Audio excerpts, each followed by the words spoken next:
Gracias. A la conferencia final, la conferencia magistral, previo a la clausura de estas jornadas, edición número 19 de las jornadas de Historia, Patrimonio y Frontera. Agradezco mucho a Moramay López Alonso, investigadora de Rice University, por estar aquí presente. Bueno, les voy a leer el currículum y para después cederle la palabra a Moramay. Moramay López Alonso es profesora asociada en el Departamento de Historia, asociada adjunta en el Departamento de Economía y profesora de asignatura en la Escuela de Negocios de la Universidad de Rice. Es doctora en Historia Económica por la Universidad de Stanford. Es autora de Measuring Up a History of Living Standards in Mexico 1850-1950, publicado por Stanford University Press en 2012 en inglés. Cuyo trabajo fue ganador del Premio Historia de México en 2013, otorgado por la Conferencia de Historia Latinoamericana de la Historical Association, en la edición en español publicada en 2015 por el Fondo de Cultura Económica. Por ahí Víctor Gruel tenía el libro, espero que llegue pronto, ¿no?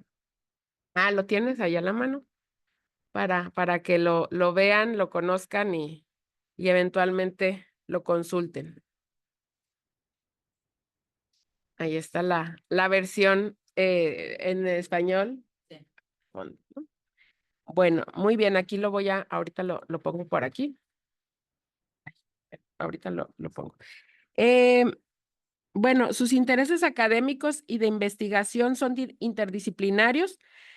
Imparte regularmente cursos de pregrado en su universidad como Historia de México, Historia Económica, Justicia, Pobreza y Capacidades Humanas, Medio Ambiente, Enfermedades, Medicina y Salud Pública, Historia de la Medicina e Historia Empresarial en el programa de MBA. Es directora del programa de doctorado doble titulación en el Instituto Mora y académica afiliada del James Baker III Institute for Public Policy. Pues adelante, Moramay, muchísimas gracias por estar aquí y te pongo para que se escuche la grabación. Perfecto. Pues.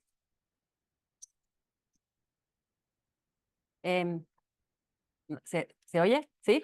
Así. Pues muchísimas gracias. Agradezco mucho aquí a la doctora Diana Méndez y a todos los organizadores de este programa, de estas jornadas. Y bueno, me siento muy honrada de poder estar aquí y espero que sea la primera de muchas más. Y voy a hablar sobre el tema al que me he dedicado casi toda mi carrera académica, en su mayor parte, que es la historia antropométrica y los niveles de vida y la desigualdad. Entonces, ¿se oye bien así? Sí, sí, creo que es, porque creo que más.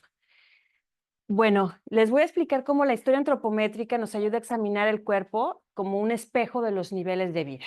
Y pues, ¿qué es esto de la historia antropométrica? Aquí está.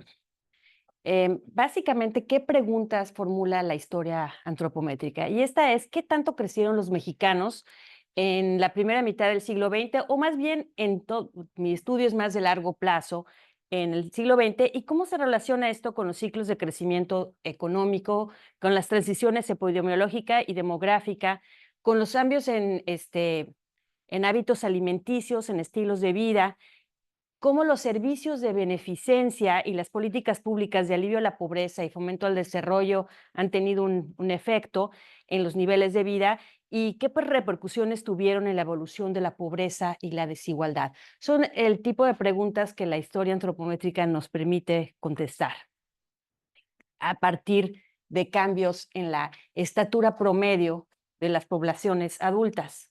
Entonces, ¿qué es la historia antropométrica? Son los cambios en la estatura como reflejo de los niveles de vida, la pobreza y la desigualdad, que es lo que yo estudio.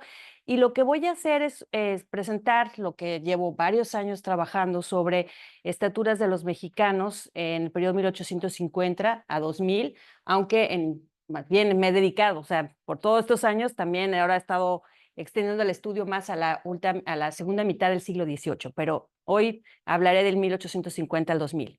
Las instituciones, los niveles de vida, la pobreza, la desigualdad y cómo esto tiene sinergias entre la salud y nutrición y las políticas públicas. Pero bueno, vayamos a lo que es la historia antropométrica. Es la historia de los niveles de vida, de la medida de los niveles de vida. Porque, ¿qué es lo que mide la estatura de un adulto? O sea, y hablo sobre estaturas. Hay estaturas de niños en un proceso de crecer, pero para un adulto es el estatus nutricional que tuvo un individuo durante los primeros 20 años de vida, desde el momento de concepción hasta cumplir 20 años. Nutrición y salud. Y eso pues tiene que ver con la calidad de la nutrición, los niveles de, los condiciones de vida, condiciones climatológicas y también enfermedades que se pudieron haber tenido.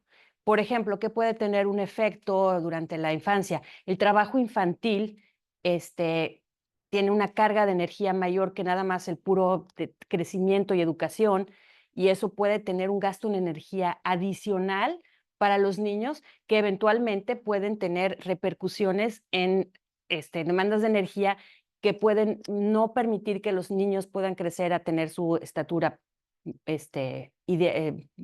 mejor estatura potencial. Con el consumo de nutrientes que tiene. Lo mismo cuando un niño se enferma demasiado seguido, esto puede llegar a tener repercusiones y comprometer el crecimiento que puede tener. También ahí la talla que puede llegar a tener en la edad adulta. También hay que tener en cuenta el componente genético y el dimorfismo sexual. El componente genético quiere decir que para cualquier persona, la estatura está definida por sí la calidad de la nutrición y la salud que tuvieron desde el momento de concepción hasta los 20 años, pero también el componente genético. Dentro de una misma familia, uno puede venir de familia de personas altas o de personas más bajitas o de personas de estatura promedio, pero incluso los hermanos no tienen todos la misma estatura. Entonces, y esto tiene mucho que ver con los genes que uno hereda. A veces uno abueleó y salió más alto o salió más viejito, o a veces salen a lo que voy es de que no todo mundo sale de la misma estatura y muchas veces, aún con las mismas condiciones de salud y nutrición, hay quienes tienen una diferencia en estatura. Entonces, el componente genético es relevante. Y a lo que voy con el dimorfismo sexual es que por una adaptación biológica, hombres y mujeres bajo las mismas circunstancias no van a tener la misma estatura final como adultos. Las mujeres tendemos a ser más bajas en estatura que los hombres, bajo circunstancias, y esto es algo que los biólogos han estudiado. Bajo circunstancias óptimas, una diferencia en estatura de 10 a 12 centímetros es la normalidad. Sin embargo, hay que tomar en cuenta, esto es una adaptación biológica. Nacen más hombres que mujeres. Sin embargo, las mujeres sobreviven más, más años, porque en tiempos de la mortalidad infantil de varones es más alta en general y también hacia adultos.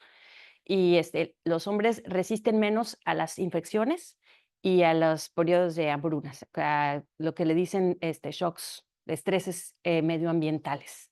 Entonces, son diferentes adaptaciones en la que sí, las mujeres en épocas de hambruna o de falta de alimento o de enfermedad, se mueren menos y quizás no alcanzan una estatura, cambian menos su estatura, mientras que los hombres tienen una varianza en estaturas y mueren más que las mujeres. Y esto tiene también que ver con adaptaciones pues reproductivas. El por qué pues es más bien una cuestión biológica que se ha venido estudiando mucho por médicos y por auxólogos. Y entonces, a la hora de estudiar el cambio en las estaturas de la talla adulta, hay que ver la diferencia entre hombres y mujeres. Sin embargo, dependiendo de cómo los nutrientes y la calidad de salud y nutrición dentro de una misma familia o dentro de una misma población puede distribuirse, puede afectar a uno u otro grupo de manera distinta. pero ya lo vamos a ver. Existe también la posibilidad de un incremento intergeneracional en la estatura. En el tiempo, las estaturas pueden aumentar por mejoras en calidad de nutrición o en calidad de salud. Y pues esto también puede darse de una manera sobresaliente. Hay ejemplos históricos de poblaciones que han tenido este tipo de cambios. Por ejemplo, el cambio en la nutrición que hubo en la población japonesa después de la Segunda Guerra Mundial. Hubo una transformación en su dieta, empezaron a tener más ingesta de carne roja y las poblaciones empezaron a crecer, los japoneses se volvieron más altos. Y esto era una cuestión, en cambios de estatura, por una cuestión que se llama la plasticidad humana. El cuerpo humano se puede adaptar muy fácilmente a condiciones tanto de estrés como de abundancia. Entonces, las palancas de crecimiento no solamente se generan el crecimiento por incrementos en los ingresos, los salarios reales, el crecimiento en el consumo, la mejora de condiciones de vida materiales, sino también en cuestiones de salud, infraestructura, de saneamiento, alcantarillado y vacunación. Si mejora el medio ambiente, vive uno en un ambiente más salubre y menos enfermedades, el no tener tantas enfermedades infecciosas puede tener repercusiones positivas en la energía que no se va en combatir infecciones. Y hay estudios históricos que muestran esto. Hay una diferencia entre el crecimiento económico y el crecimiento biológico. El aumento en las estaturas tarda en llegar cuando hay una mejora en el crecimiento económico. Esto quiere decir que no porque hay necesariamente un crecimiento económico, eso va a implicar que va a haber un crecimiento en los niveles de vida biológicos, que son el aumento en la talla promedio. Esto, por ejemplo, está ejemplificado como pasó con Inglaterra en la Revolución Industrial. Hubo un crecimiento económico por la Revolución Industrial, la gente tenía una mejora en ingresos, sin embargo, trabajaban más horas en condiciones más insalubres y en situaciones de hacinamiento. Entonces, lo que pasó es que para las poblaciones, la mayoría de la población trabajadora, que era el grueso de la población inglesa, hubo un deterioro en los niveles de vida biológicos y entonces la mortalidad se mantuvo bastante elevada y la gente se volvió más baja en estatura.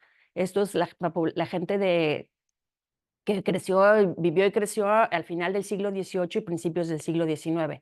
No es hasta que mejora la infraestructura sanitaria y la calidad de la nutrición que los ingleses verdaderamente empiezan a crecer en estatura.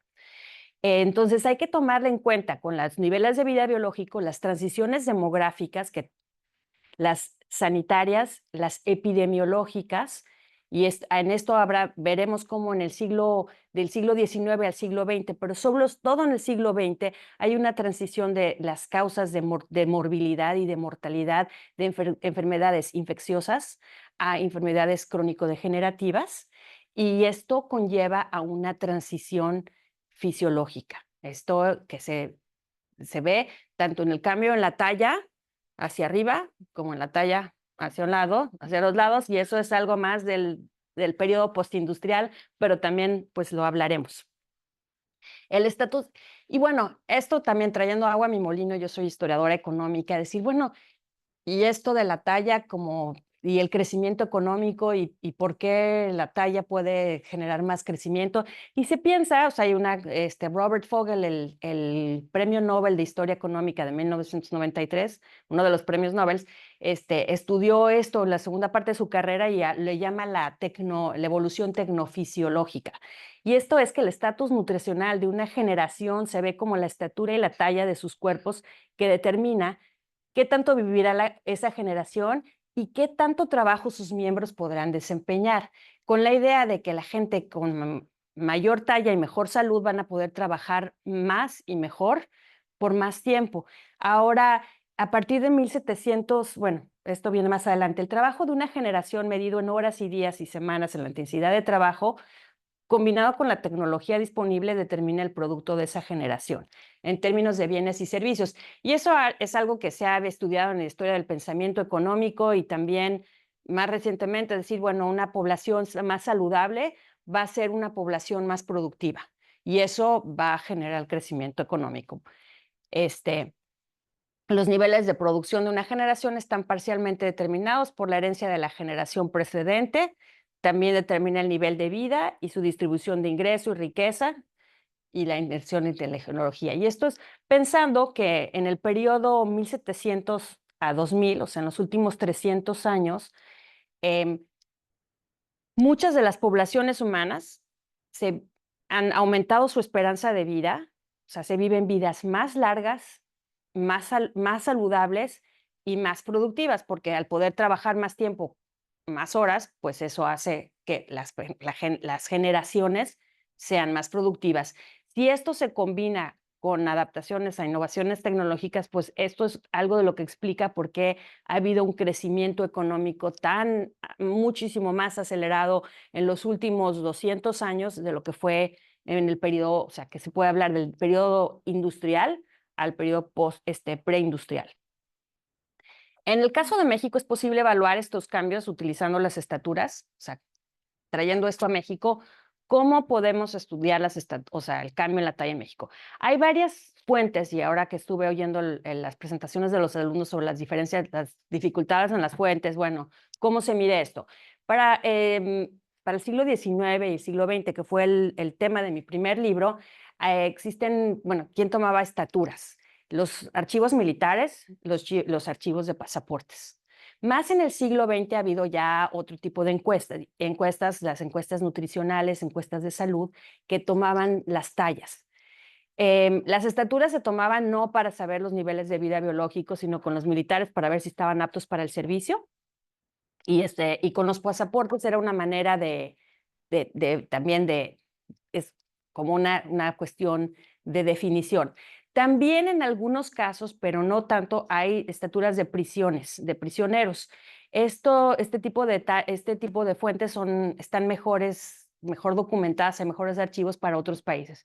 En México las prisiones no tomaban las estaturas tan sistemáticamente como se tomaban en países como Estados Unidos o en Inglaterra, donde había pues más recursos para documentar este tipo de medidas.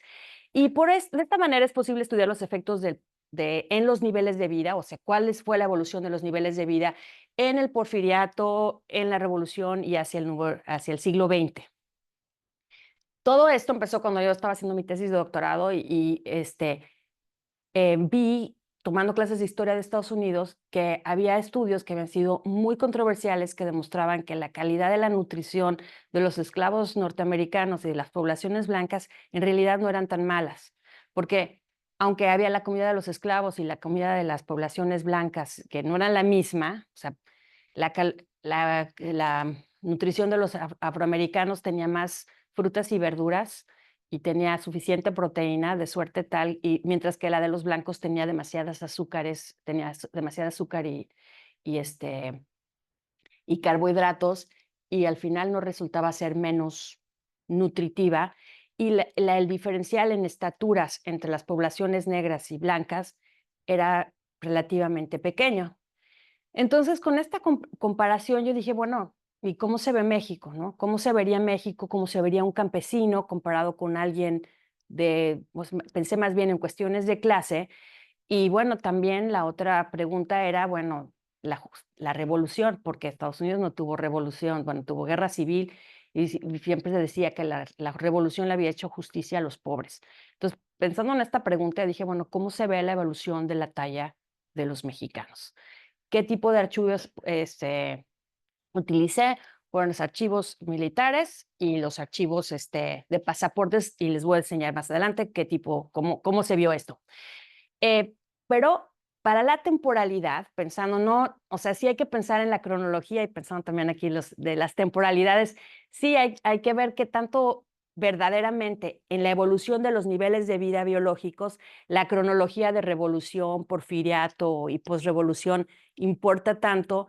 Yo no estaba tan convencida y por eso mi estudio va hacia estudia un siglo, 1850 a 1950, para ver el largo plazo y también para ver el tipo pues de cambios, más bien de una transición de preindustrial a empiezos de postindustrial, o ver más bien si el cuerpo cambia de manera distinta de lo que cambia la política, ¿no?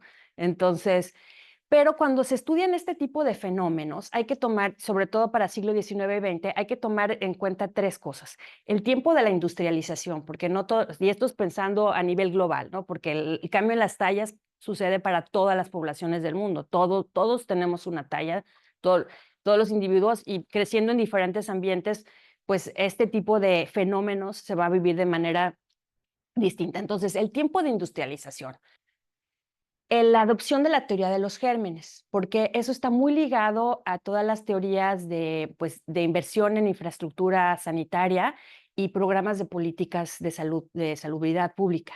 Esto tiene que ver con qué tan pronto se hicieron este tipo de cambios de políticas y de inversiones, que en México se dieron relativamente pronto, al principio del siglo XIX, digo, del siglo XX. Y en realidad no era antes o después de la revolución. O sea, durante el porfiriato se empezó a hacer y hubo una continuidad después del porfiriato. Y el uso y la calidad de la dieta. Los cambios en hábitos nutricionales son muy importantes, tanto como los ya para el periodo post-1950, los cambios en estilos de vida, la emigración hacia los centros urbanos y el sedentarismo, porque como les voy a explicar más adelante, también tiene efectos. México se empezó a industrializar desde los 1850 y más aceleradamente en las décadas subsecuentes.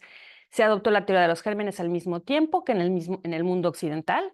Pues en ese sentido, México siempre estuvo al día de lo que se estaba pasando y la calidad de la dieta de la mayoría de la población no cambió sustancialmente hasta después de 1950. Bueno, entonces ahora veamos lo de las estaturas de los mexicanos en el periodo 1850-2000. Los datos que utilizo son las fuentes de los archivos militares.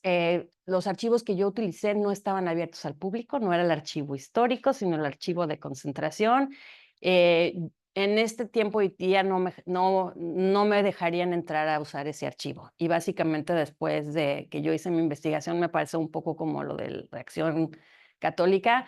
Ya después, cuando quise ampliar la fuente, no solamente no me permitieron ver archivos de nadie que estuviera vivo, sino que después ya ni siquiera había acceso a esto porque no era el archivo histórico, era el archivo de concentración.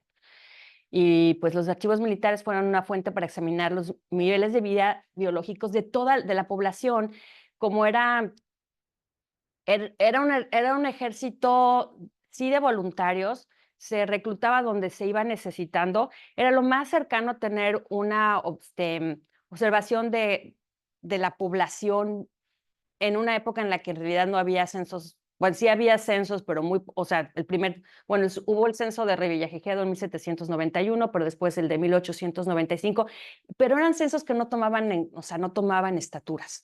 Claro, al principio son estaturas de hombres, de varones, porque no hay, pues no hay otras fuentes para conseguir, o sea, tomar sistemáticamente estaturas de mujeres para el periodo final del siglo XIX.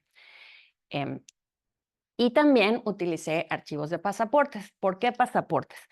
Porque era una manera de tener contraste con las clases sociales. ¿Quién podía pedir un pasaporte? Pues la gente que podía viajar al extranjero. Y esto era porque cuando yo empecé a ver los archivos de militares, me di cuenta que a los los militares de carrera solamente les tomaban la estatura cuando entraban al colegio militar, pero ya una vez que se graduaban, y que estaban más cercanos a alcanzar su estatura adulta, no, ya no les tomaban la estatura. Entonces dije, ¿cómo puedo tener una comparación entre clases sociales? Bueno, pues vi pues, archivos de pasaportes. El archivo de pasaportes tampoco estaba abierto al público. Tuve que pedir un permiso especial y explicar para qué lo necesitaba. Y después de la ley de transparencia en 2002, ya van a saber, me va a caer el carbono 14, van a saber cuántos años tengo, lo cerraron.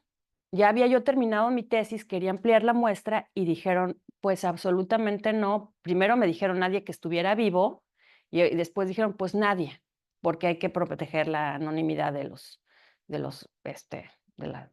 individuos, de las personas. Pero dije, bueno, pues es que no tomo nombres, nada más con que pueda tener la edad, el género, el lugar de nacimiento y saber la profesión. Entonces, hubo muchos retos de trabajar con historias, con archivos que no estuvieran abiertos al público. Porque cuando yo decidí hacer mi tesis de doctorado, en realidad me fui por la pregunta. No fui a ver qué me decía el archivo. Y porque sabía que se había estudiado algo así similar en otros lugares del mundo. Y yo decía, bueno, ¿cómo se hace esto para México? Entonces tuve que ir sorteando diferentes retos. Entonces cuando escuché las presentaciones de aquí de los doctorandos, me sentí muy identificada y digo, sí se puede. Entonces, con el archivo de pasaportes pasó algo muy interesante y que tiene que ver con lo de la frontera. La gente que pedía pasaportes a finales del siglo XIX, principios del siglo XX, yo revisé todo lo que estaba digitalizado de todos los pasaportes que se expidieron entre 1915 y 1942. Era la gente que viajaba a la Ciudad de México para pedir un pasaporte y entonces poder viajar. La gente que vivía en las fronteras sur y norte no requería de ir y viajar a la Ciudad de México. Entonces no tengo una muestra lo suficientemente representativa del norte.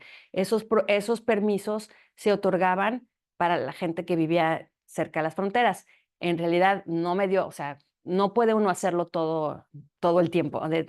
Entonces es algo que sí me queda la duda, ¿dónde están esos permisos que muy probablemente tenían las estaturas de las poblaciones en las fronteras? Y es algo que pues valdría la pena explorar para la frontera norte de México. Y bueno, lo que encuentro, también revisé otro archivo, el archivo de los policías rurales. Entonces puse que estaban en el AGN, eso sí era como más normal, pero empecé con el archivo de militares, federales y rurales.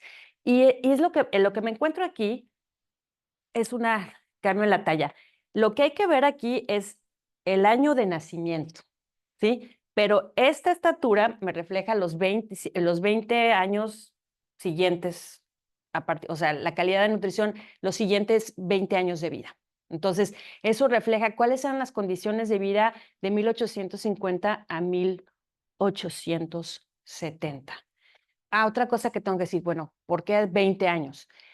Para poblaciones históricas, se piensa que la estatura final se alcanzaba hasta los 23 años. Y era porque la nutrición y la salud no eran tan buenas y la gente seguía creciendo podía llegar a crecer sobre todo los varones. El estirón adolescente se da en las mujeres 2 años antes que en los hombres. Pero todavía podían crecer hasta tener hasta 23 años. Recientemente, con la mejora en la nutrición y en la salud, tanto hombres como mujeres están alcanzando su edad, su madurez fisiológica mucho más pronto. Entonces, esto las estaturas se alcanzan más pronto y es un reflejo del mejor vivir que tenemos ahora.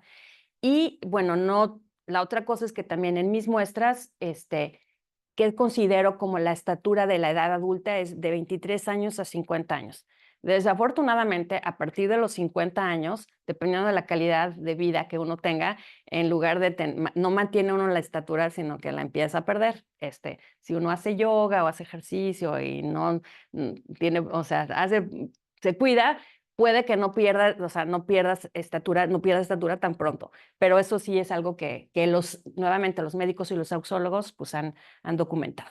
Pero entonces todo aquí la cosa, lo que vemos es que las estaturas, interesantemente, la gente que nació y creció a mitades del siglo XX resultaban ser más altas, y esto es la gente, el soldado promedio mexicano, que aquellos que nacieron y crecieron durante el porfiriato. Sin embargo, vemos que la gente, y hubo todavía una baja mayor para aquellos que nacieron en los años de la Revolución Mexicana, y en realidad las estaturas no empiezan a mejorar hasta aquellos que nacen en 1940. Entonces, esto en realidad nos dice que los mexicanos, las cosas quizás se empezaron a deteriorar más antes de que llegara Porfirio Díaz. Con Porfirio Díaz, en términos de niveles de vida biológicos, las circunstancias se mantuvieron igual. Con la revolución bajan, hay una baja en niveles de vida, a pesar de, o sea, la revolución no le empezó a hacer justicia a los pobres, por lo menos no los primeros 20 años del periodo posrevolucionario.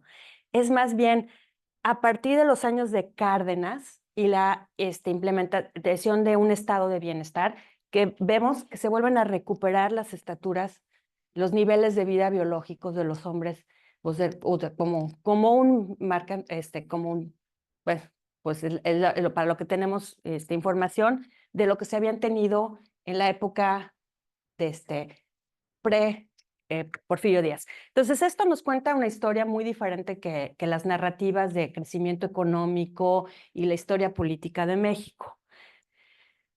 Para los pasaportes la historia es distinta y tomemos en cuenta que sí es una población que está más centrada en el centro del país.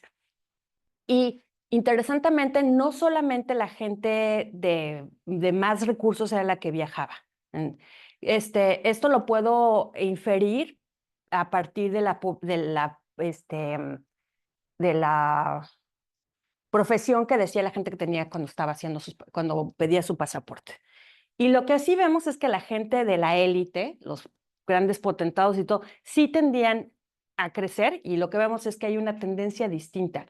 La gente que pide un pasaporte sí tiene una mejora en sus niveles de vida. La muestra no cubre más que hasta 1910 por la cuestión de que les había comentado con las estaturas, pero lo que vemos es que es otro tipo de movimiento, y sí, aunque las clases medias eran no tan altas como como la gente de la élite, sí hay una mejora en los niveles de vida, mientras que los militares a los que yo estudié en mis registros eran campesinos, eran labradores, eran, pues en su gran mayoría eran personas trabajadores del campo, poquitos de las zonas urbanas, pero todos de un nivel socioeconómico más bajo. Sin embargo, no los más pobres de los pobres, porque los indigentes no se reclutaban para servir en la milicia.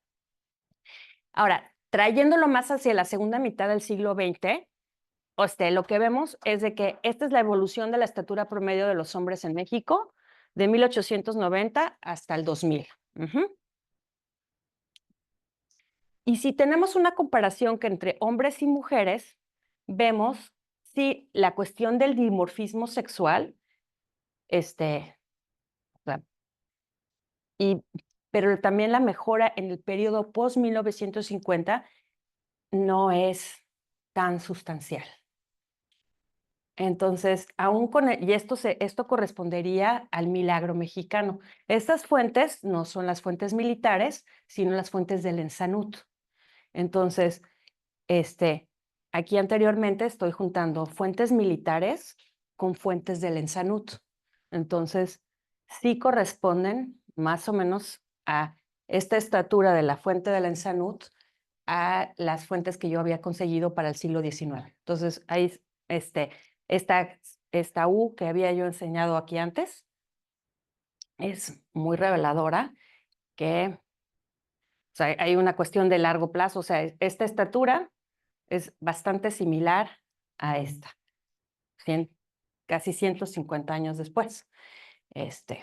¿Y esto cómo se correlaciona con los ciclos de crecimiento económico? Aquí vemos la estatura de los militares, las estaturas de los militares, la estatura de la gente de altos ingresos, y aquí vemos que la evolución del PIB no necesariamente corresponde al crecimiento de las estaturas. Esto nos muestra que el crecimiento económico no necesariamente está ligado al crecimiento, a los niveles de vida, y que definitivamente hay una diferencia en los niveles de vida de la clase promedio trabajadora, del mexicano promedio y de las élites. Estudios de antropólogos físicos para la segunda mitad del siglo XX han demostrado que las poblaciones de muestras de estaturas para gentes de altos niveles económicos tienden a ser más altos que la gente de bajos ingresos. Y también hay una diferencia regional.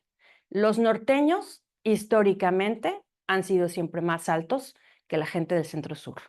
Parte de la explicación de esto tiene que ver con la calidad de la nutrición, la salud, más ingesta de carne y además vivir en menos, en poblaciones menos, menores densidad de población y eso hace menos transmisión de enfermedades infecciosas. Entonces, eso es algo que también vale la pena investigar. Bueno, se sabe que en el norte la gente es más alta y o sea, sí, es más alta, niveles de vida biológicos mejores. Sin embargo, hay diversidades dentro del norte y hay que estudiar el norte más a detalle. En México, el desarrollo del deterioro del bienestar biológico se da para las generaciones nacidas a mediados del siglo XX, existe un estancamiento, había trabajo infantil, hay costos de la revolución y las generaciones empiezan a mejorar, esto que ya les había avisado. Pero entonces, ¿cuáles fueron las políticas gubernamentales para combatir la pobreza y la desigualdad durante el Porfiriato, Revolución y primeras décadas del periodo postrevolucionario? Pensemos, entonces, ¿cuáles han sido las políticas gubernamentales?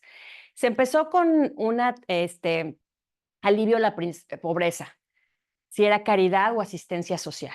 Después de la secularización de las instituciones de asistencia social en los 1860s, dejaron de haber menos instituciones que ayudaran a los pobres, sobre todo a los pobres rurales.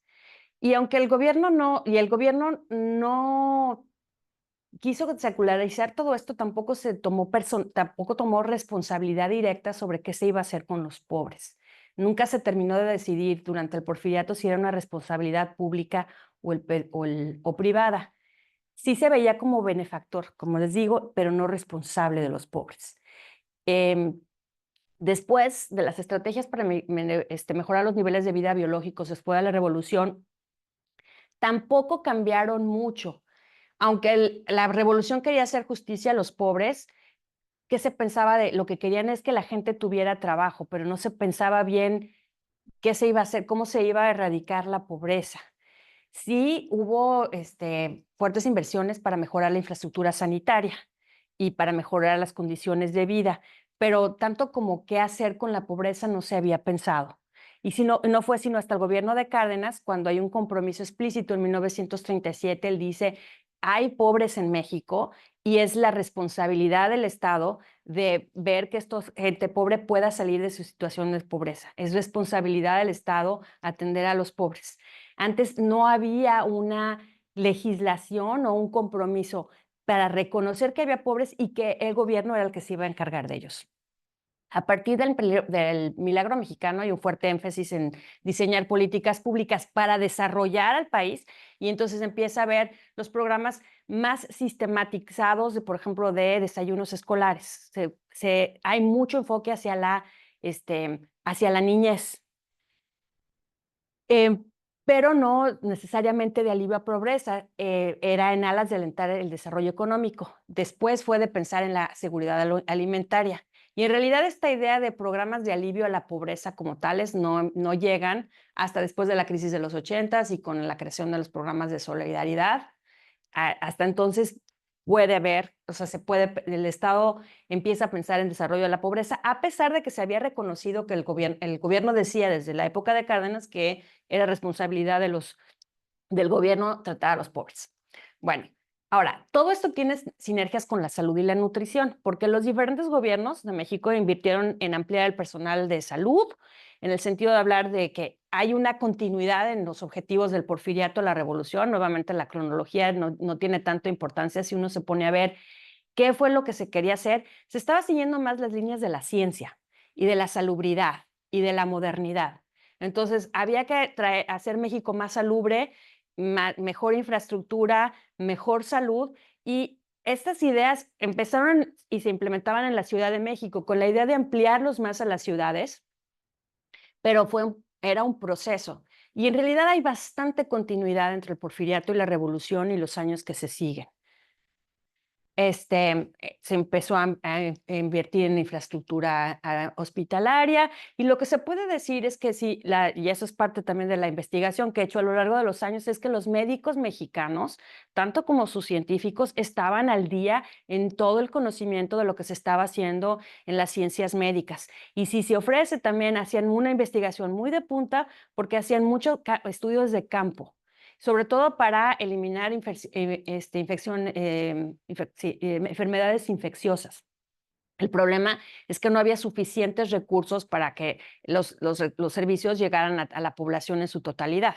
Entonces, no es que estuviera atrasado, sino que no había recursos para todo mundo. Y la infraestructura sanitaria sí sirvió para mejorar las condiciones de vida, sobre todo en las ciudades, para traer acceso a agua potable, disminución de enfermedades y campañas de vacunación que, por cierto, fueron bastante efectivas si se piensa en un contexto global. Ajá.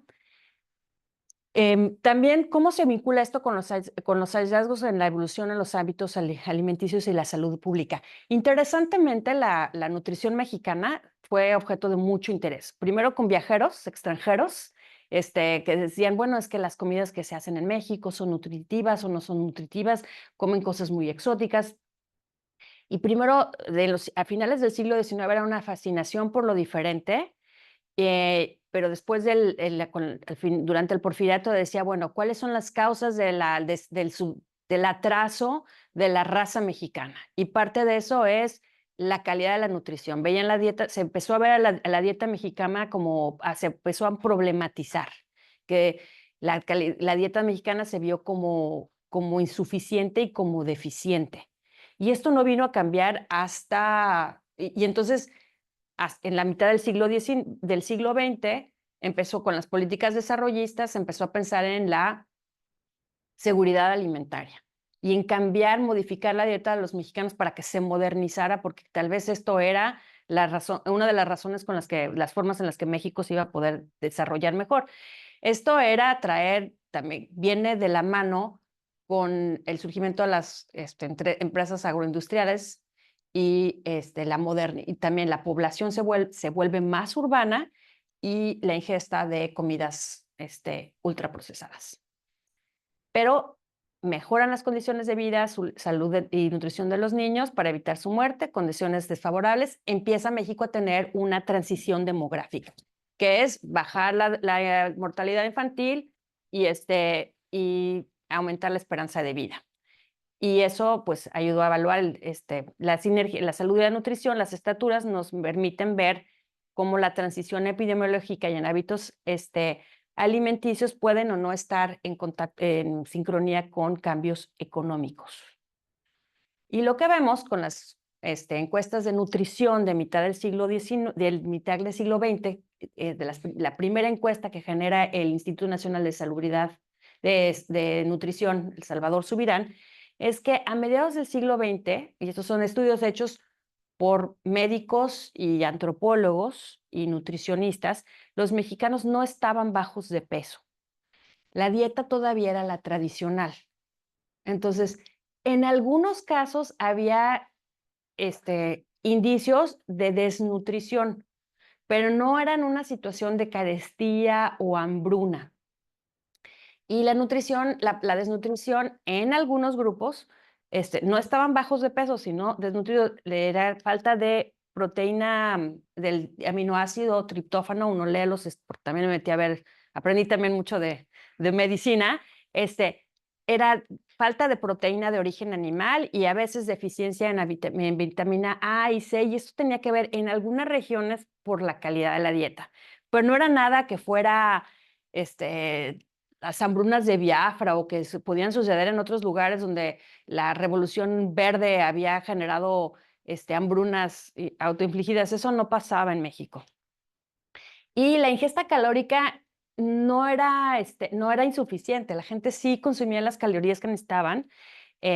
Como les dije, no, el consumo de proteínas de origen de animal eran bajos en el centro-sur. En el norte de México y en el Bajío, la ingesta de carne estaba bien. Entonces, en realidad no había un problema en la composición de la dieta. Y bueno, entonces, ¿qué es lo que define estas cosas? Sí hay hay que tomar en cuenta un poco el comportamiento demográfico de la población. Y es algo que los demógrafos de otras partes del mundo no entendían sobre México. En muchos lugares donde cuando bajaba la mortalidad infantil, pues también bajaba la fertilidad, las tasas de fertilidad, la gente ya no tenía tantos hijos. En México bajó la mortalidad infantil, pero la gente siguió teniendo, o sea, siguió con los mismos, la tasa de fertilidad, y entonces lo que empezó fue a haber un fuerte crecimiento demográfico en México. Entonces, aun cuando había habido inversión, el país estaba creciendo, había mejorado la salud, pues había más posibilidad de que, o sea, las familias empezaron a crecer y no pensaron en tener menos hijos, porque, entre otras cosas, los hijos eran el seguro de vejez de los padres, ¿no? Entonces, puede uno decir que son cuestiones culturales y a lo mejor es una combinación de las cuestiones culturales, pero también de la supervivencia. Es decir, pues si uno tiene 10 hijos, pues la probabilidad de que un hijo que por lo menos uno salga bueno y me cuide en la vejez es más alta que si me tengo nada más 2, ¿verdad? O sea, que me viven. Entonces, muchas de las mejoras potenciales en niveles de vida biológicos se los comió el, el crecimiento poblacional, porque un salario de obrero, aunque hubiera mejorado, en lugar de tener que mantener a una familia de 5, cuando la esposa pudo haber tenido 8 embarazos, pero nada más les vivieron 3, ahora le vivían 8 hijos. Entonces, el mismo sueldo tenía que mantener a una familia más grande. Y eso, pues, también tuvo repercusiones en los niveles de vida de las clases trabajadoras, incluso de esas clases trabajadoras que yo en mi libro llamo la aristocracia de las clases de trabajadoras. Esos, trabajadores sindicalizados que tenían, urbanos, que tenían todos los servicios. Aún para ellos las cosas no mejoraron tanto porque sus familias se volvieron más grandes en promedio y pues el mismo sueldo tenía que mantener a más gentes, ¿no? Entonces, hay que ver, o sea, dentro de todas estas dinámicas, no solamente lo que nos dicen los datos, pero diferentes determinantes de los niveles de vida. Una cosa que tengo aquí es de las encuestas de alimentación en 1979. Se ve que incluso cómo se toma en cuenta la dieta va cambiando. En las encuestas nutricionales de 1950 yo encuentro que ven lo que come la gente. La gente casi no ingiere, o sea, su dieta, la dieta rural, poca azúcar y pocos carbohidratos. Sí, mucho maíz, pero no derivados del trigo. Y ya para 1979, las encuestas del SAM y del Coplamar incluyen, esto se ve muy chiquito, pero refrescos y azúcar. Y se nota, sí, en el norte la gente, todavía en los años 70, finales de los años 70, mucho más refrescos de que la gente de Oaxaca, o que la gente, sí, que la gente de Oaxaca, tal vez Veracruz no tanto, Jalisco, pero y ya se empiezan a incluir pastas y harinas. Ajá. Eso es algo que no estaba ni siquiera incluido en las encuestas de los años 50. Y entonces lo que se ve es que el CONASUPO también empezó con la idea de llevar los alimentos a todos los lugares del país, pues también llevaban harinas y pastas. Y este tipo de cambio en la alimentación y también el hecho de que la Coca-Cola llegara hasta el último rincón de México, igual que el PRI, durante la segunda mitad del siglo XX, pues tuvo sus efectos, o sea, toda esa azúcar en la salud de los mexicanos, ¿no? Entonces, el argumento yo que hago es de que los mexicanos no crecieron tanto y después, en la segunda mitad del siglo XX, como les enseño aquí, crecen poco, a pesar de que la economía crece, y tiene que ver también con las dinámicas poblacionales y los cambios en hábitos alimenticios. Entonces, de nuevo, volviendo a esto, por el tiempo, los niveles de vida y la desigualdad se examinan mejor como procesos de largo plazo. O sea, los programas de alivio de la pobreza generalmente dicen, bueno, en un sexenio, hay que pensar por lo menos en 20 años. Y claro, un periodo más largo nos puede hacer pensar en cómo ha ido cambiando la población mexicana. Los niveles de vida y la desigualdad no necesariamente se mueven en la misma dirección de los procesos económicos. Tener dinero no necesariamente quiere decir que uno va a estar mejor, porque para saber estar mejor, hay que tomar en cuenta cuestiones medioambientales, pero también el cómo las familias deciden gastar su ingreso. Y eso, o sea, tener el ingreso no quiere decir que uno lo va a gastar en algo que va a ser todavía, va a ser bueno para nuestra salud o para la de la familia. Y también nos invita a pensar en la relevancia del diseño de las políticas públicas. Cómo es que los individuos hacen la decisión sobre qué hacer con su ingreso, no nada más el ingreso. Cómo la adopción de cambios tecnológicos y avances científicos pueden ayudar a mejorar la población, las condiciones de vida de la población. Pero hay que tomar en cuenta el comportamiento demográfico y determinantes como la educación, porque la educación está muy ligada sobre las decisiones que uno hace. Sin embargo, también, o sea, de los cambios de vida, o sea, o sea, la introducción, las ideas de modernidad y lo que es una buena nutrición o no lo es, pues también tienen un reflejo, una relevancia. Y bueno, para mis estudios yo muestro que hubo un cambio en las fronteras de la salud y la enfermedad en México. Hay un cambio de enfermedades infecciosas a otro en enfermedades crónico-degenerativas. Eso se ve en todas las sociedades, pero en México se ve como muy exacerbado y coincide con el crecimiento urbano, pero también con el aumento en el cambio en la dieta, y es más bien los alimentos ultraprocesados, las bebidas azucaradas y el sedentarismo. Y estos son el producto del cambio de la transición de una sociedad preindustrial a una sociedad postindustrial que se dio muy rápidamente en México, al tiempo que también se estaba ajustando la dinámica demográfica, y hubo cambios en los cuerpos, cambios en talla y en la forma de los cuerpos, tanto como las transformaciones de salud y enfermedad. Entonces, aunque hay un potencial genético muy grande, o sea, estas posibilidades de plasticidad, y les puedo decir, puedo hablar más sobre las posibilidades de la plasticidad humana, es difícil saber si los mexicanos verdaderamente ya llegamos a eso o no, porque esta dinámica de crecimiento poblacional y la transición a las formas de vida postindustriales, tanto como los cambios en hábitos alimenticios, han sido como obstáculos al crecimiento, a la mejora de los niveles de vida biológicos de la población. Esto no quiere decir que esos son efectos que se pueden revertir. Y estas transiciones se vieron influenciadas por avances en la salud. O sea, en la parte buena de la salud pública en el campo y en el campo de la medicina, o sea, puede uno vivir más gente de la que antes o sea, más gente sobrevive ahora. Vivimos vidas más largas, pero no necesariamente con los nuevos hábitos, cambios de vida, van a ser unas vidas tan saludables de lo que podrían ser. Y también se vieron transformadas, y esto tiene que ver con cambios sociales, culturales y estilos de vida y hábitos alimenticios. Estos son los beneficios hasta ahora. Los beneficios no llegaron a toda la población. Los estratos medios y los altos sí han tenido un incremento secular. Sigue habiendo una disparidad. La gente de clases más acomodadas tiende a ser más alta que las de bajas. Sigue habiendo una diferencia regional. Los norteños siguen siendo más altos, aún a pesar de las migraciones, o sea, porque sí hay mucha migración del centro al sur hacia el norte.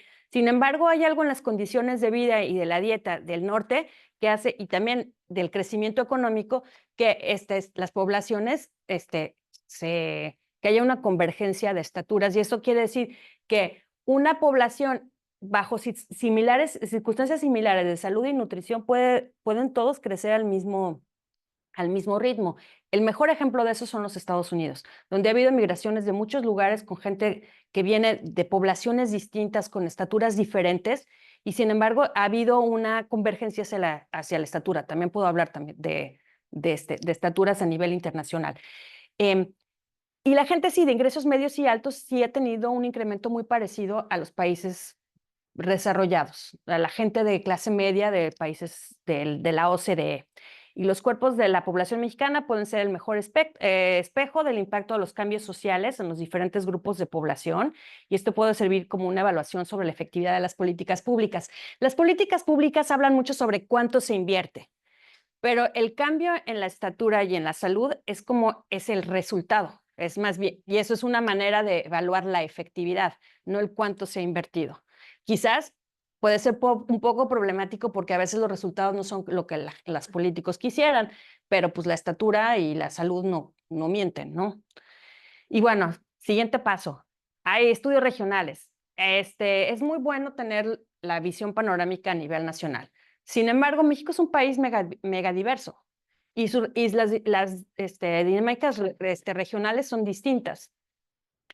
Yo considero que es importante entender la diversidad del país o sea, estas dinámicas a nivel regional. La vida no da para hacerlo todo uno solo, entonces yo espero que a lo mejor con esto haya algún interés de ver cómo ha pasado la dinámica de la historia antropométrica en las regiones del norte de México. Yo creo que hay preguntas muy interesantes para hacer con políticas públicas, con medio ambiente, con calidad de vida, con los procesos de industrialización, qué efectos han tenido en los niveles de vida biológicos de la población de la zona norte. Si algún estudiante, profesor, estuviera interesado en hacer esto, yo estaría encantada de poder hacer alguna colaboración más a nivel regional. Y con esto pues ya termino y pues si hay alguna pregunta, muchas gracias.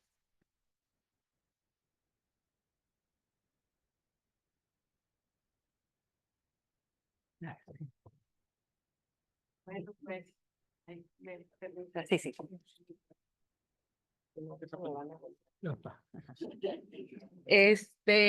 Pues muchísimas gracias, Moramay. Creo que es fascinante el trabajo que has hecho, ¿no? De largo plazo o de larga data en cuanto a la periodicidad, pero también el trabajo, ¿no? Un trabajo de investigación largo, minucioso, riguroso, de mucha inventiva respecto a qué fuentes me pueden aportar la información.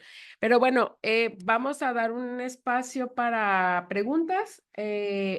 Víctor, adelante. Sí, muchas gracias por la charla.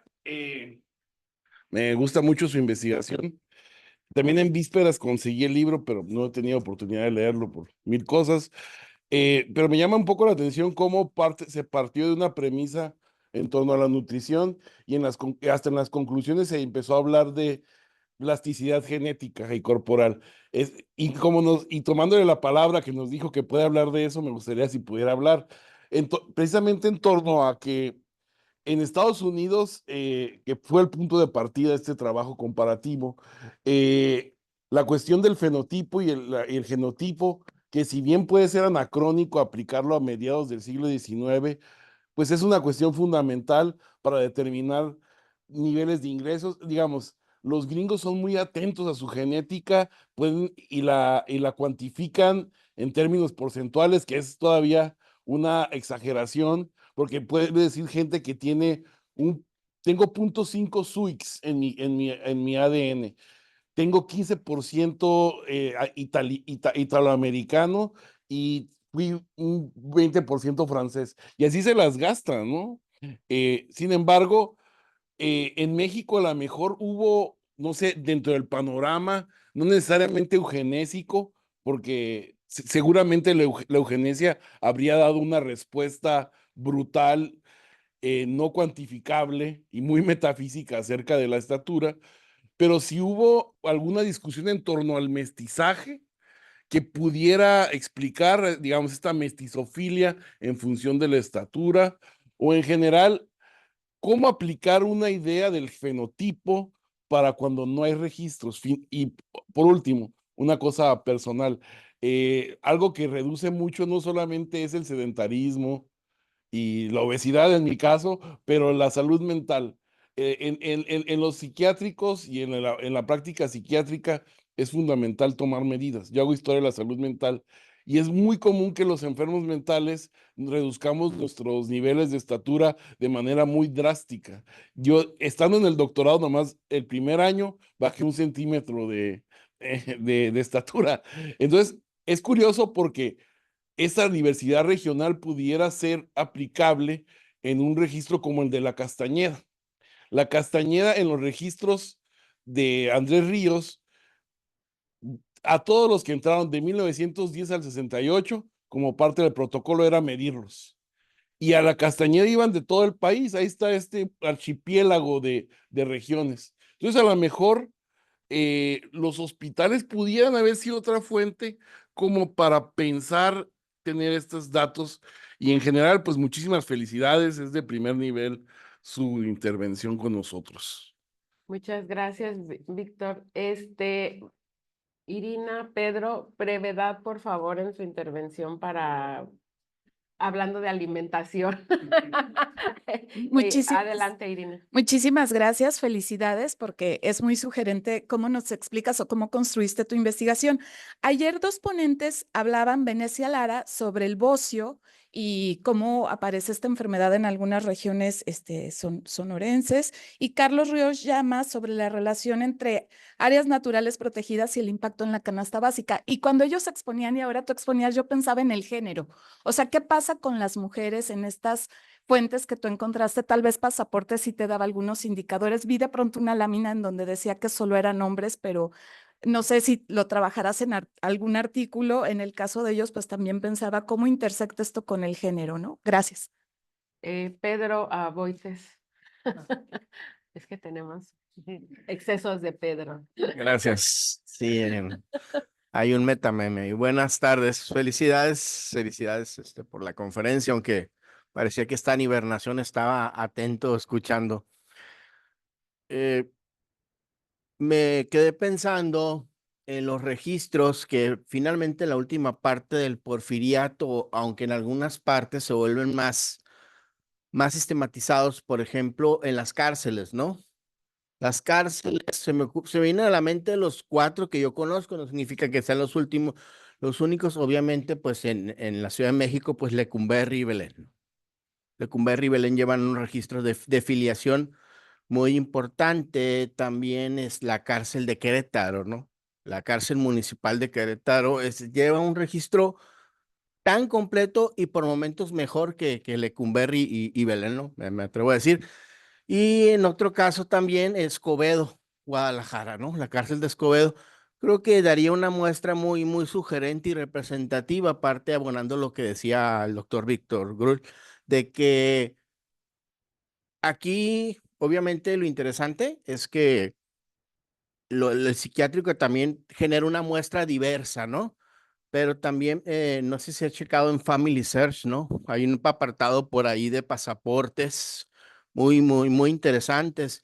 Y se ha considerado que las cárceles pueden ayudar de alguna manera con este debate de eugenesia social, de predisposición de Romagnán, de Guerrero, entre otros, ¿no? Gracias. Muchas gracias. ¿Alguien más? Doctor Pedro. Yo, una pregunta por Amay.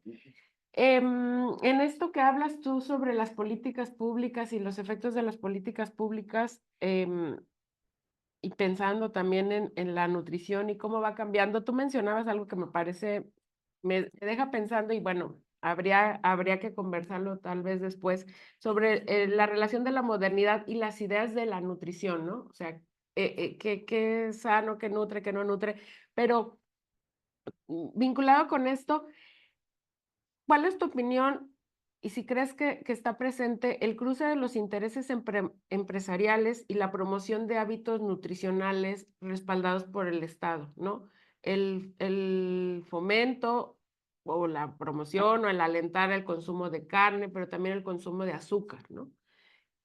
En la segunda mitad del siglo XX, ¿no? A partir de los años 50, con el surgimiento de las refresqueras, que tal vez, bueno, esa es una hipótesis que algún día espero poder avanzar en ello.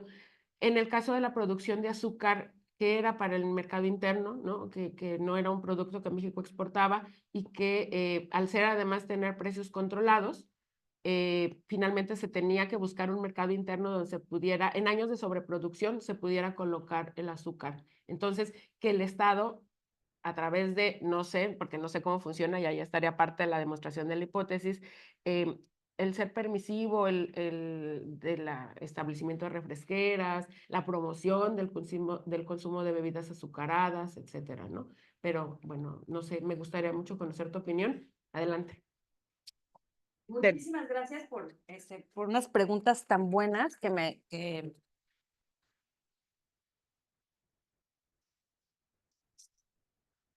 dan la oportunidad de ahondar en temas que, pues, por todo esto, lo que quería cubrir, no me había dado tiempo. Entonces, los voy a tomar en orden. La cuestión de la plasticidad humana, las posibilidades de la plasticidad humana. Es muy importante, es muy interesante cómo el cuerpo humano se adapta a situaciones de escasez y cómo se adapta a cuestiones de abundancia. Hay estudios que muestran, bueno, poblaciones históricas, como piensa uno en las poblaciones europeas durante la Segunda Guerra Mundial o la población española que se ha estudiado mucho durante los años de la Guerra Civil y la autarquía, cómo los españoles si se volvieron, de por sí no eran muy altos, ¿no? Pero habían empezado a crecer a finales del siglo XIX, pero muy claramente bajan muchísimo de estatura durante los años de la guerra, las generaciones que nacieron y crecieron durante la guerra y la autarquía. Y una vez que empieza a haber crecimiento económico y sobre todo después de la caída de Franco, los españoles pueden aumentar un año de estatura, un centímetro de estatura por generación de año, y tuvieron una convergencia con la población de los estados del resto de los europeos que estaban en una mejor situación. Para poblaciones mexicanas uno podría decir, es que los mexicanos somos bajitos por genética. Hay estudios de la frontera o de poblaciones, de migraciones de mexicanos a Estados Unidos que muestran que los mexicanos se vuelven más altos, nada más con una mejora en la dieta, o sea, esas poblaciones que venían de zonas rurales, con dietas bajas en calorías y no tanta proteína, y se van a las ciudades y entonces crecen más altos. Pero el estudio más dramático es un estudio que se hizo sobre las poblaciones guatemaltecas, de mayas guatemaltecos migrando a los Estados Unidos. Y entonces, en una generación, los mayas que se quedaron en Guatemala tienen familiares que llevan a niños chicos y tienen hijos ya estando en Estados Unidos. Los que se van de niños y nacen y crecen, o sea, a partir de los 5 años, viven su vida en Estados Unidos, en promedio son 5 centímetros más altos que sus primos, sus familiares que se quedan, primos contemporáneos que se quedan en Estados Unidos. Y los que ya nacen en Estados Unidos son 10 centímetros más altos que los que los que se quedaron en Guatemala. Entonces, eso nos habla de las posibilidades del cuerpo humano para adaptarse a situaciones de carencia y a situaciones de mejora. Entonces, eso es a lo que voy. Ahora, con las enfermedades, ¿qué efectos puede tener algunas enfermedades mentales? Eso seguramente debe estar un poco más documentado con estudios más que toman estas medidas. Y sobre las fuentes, volviendo, o sea, sí hay unas fuentes muy buenas, tanto hospitalarias como de cárceles. Claro que las hay. La cosa es de que, pues para hacer investigación sobre el siglo XIX hay que ir al archivo, es como una tesis en cada tema, y yo necesitaba tener una muestra lo más grande que se pudiera, y por eso pensé en los archivos militares, por el tipo de muestreo que podía tener. Pero yo creo que sí es importante hacerlo, y pues invito a si alguien quiere hacer una tesis de eso, para el muestreo que dicen sobre diversidad regional y diferentes, y también ver cuáles son las diferentes enfermedades, es algo que se puede hacer también con las prisiones, si hay alguna selección. Lo que es que con estas muestras de prisiones, no sabía yo si iba a poder conseguir suficientes estaturas para poder hacer un estudio que pudiera yo tener suficientes números, observaciones, y ahí estoy como economista, pues ya para poder correr una regresión, que claro que las corro, no hablo de esos aquí, pero yo creo que ya teniendo varias muestras, o sea, la idea es, o sea, idealmente poder ampliar todo lo que se hace para tener una visión más certera de lo que fueron los niveles de vida biológicos y con estas muestras que podrían ser también ligadas a cuestiones de salud muy importantes. Sobre mujeres, cuando vi no lo incluyo aquí, pero sí tengo estaturas de pasaportes para mujeres y también del cuerpo de cuando se abrió la escuela de enfermería de la milicia. Entonces, le busqué y lo peiné. Bueno, entonces con las enfermeras de la escuela de enfermería, era un grupo súper, pues muy homogéneo. Todas eran mujeres que eran de clase media baja, em, todas tenían educación y casi todas habían migrado de estados aledaños a México y todas dejaban la enfermería una vez que se casaban. Entonces, sí, y la muestra es bastante chiquita, pero sí revisé todo desde que se abrió en 1925 hasta 1942, porque fue lo que me permitieron ver. No está aquí, pero sí lo tengo, y sí, sí. Y luego también de mujeres de pasaportes. La tendencia es la misma que los hombres y las mujeres, porque algunas mujeres, muchas familias viajaban con sus asistentes, con sus ayudantes, con sus muchachas. Y entonces sí tengo estaturas de mujeres de clase más, pues, porque decían en qué capacidad estaban viajando.